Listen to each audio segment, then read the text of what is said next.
Hey, it's Jim. It's Friday afternoon, still in the shop.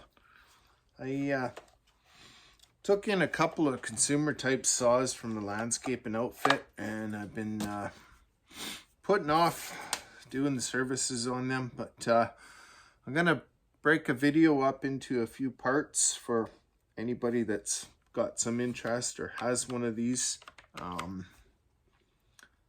They're really not a saw that you can rely on to work them very hard, but anyways, so I just pulled the clutch off. These ones have a spur sprocket. I'll go through all the service stuff on this side in a separate video. The air filter, this one's a little bit dirty, so we'll go through cleaning that up. These ones don't have a top cover to remove like normal saws do, but your plug is right there. So once you pull a few things off it, then you're able to access your spark plug. That's a pretty straightforward thing to do. Other regular maintenance item will be a fuel filter.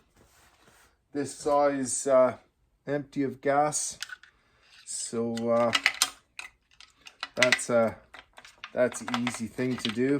You'll want to dump the gas out of yours, and I suggest depending how much you use your saw,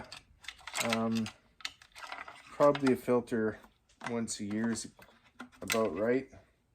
Just use a hunk of coated wire with a hook on the end of it. You can reach your filter, and the only thing you want to do is make sure that you don't let it retract back into that tank when you pull the filter off it, because they're pretty hard to get back out when there's no filter on the end to hold on to it. But anyways, so I'll end up putting a new filter on it,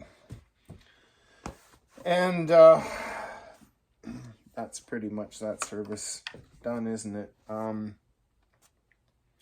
We'll look at the muffler and the spark screen.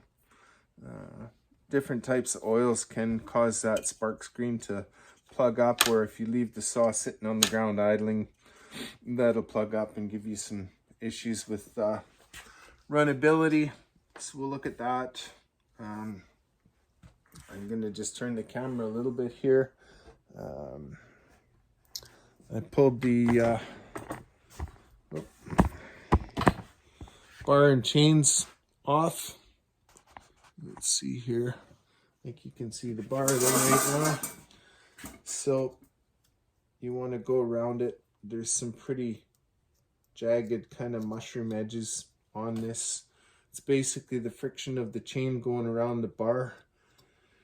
And so we'll want to clean that off. You can either use a flat file or whatever, but I usually just zip them off with a grinder. Go along that, get rid of that mushroomed edge, and then we'll also make sure that the rails are actually level as well. These ones do feel pretty good. Check our bar tip. A lot of them actually have a little hole there for greasing into. This one doesn't, but if they do, then you just give her a pump of grease, turn it 90 or 180 degrees halfway around, give it another shot. That way the bearings in the tip get greased.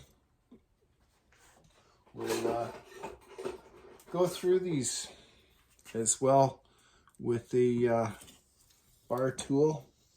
You'll see the amount of debris that's actually in that. What that does is actually it can cause your chain to deflect.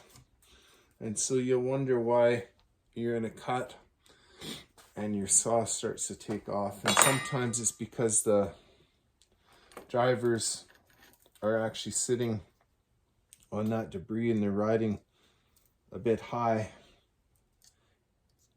in the rails. And so then it's easy for them to get deflected without the actual rails guiding them as much. So That's something good to do.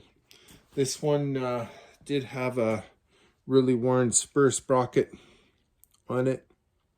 I'll probably recap that part, but you'll notice that all of the drivers have bad burrs on the edges of them, almost at the point of probably should throw some gloves on so I don't cut myself. But the drivers, when they end up with those burrs on them from the spur sprockets, you basically need to change your chains out as well. It really wears into them badly, and they kind of hang up as they go around that sprocket.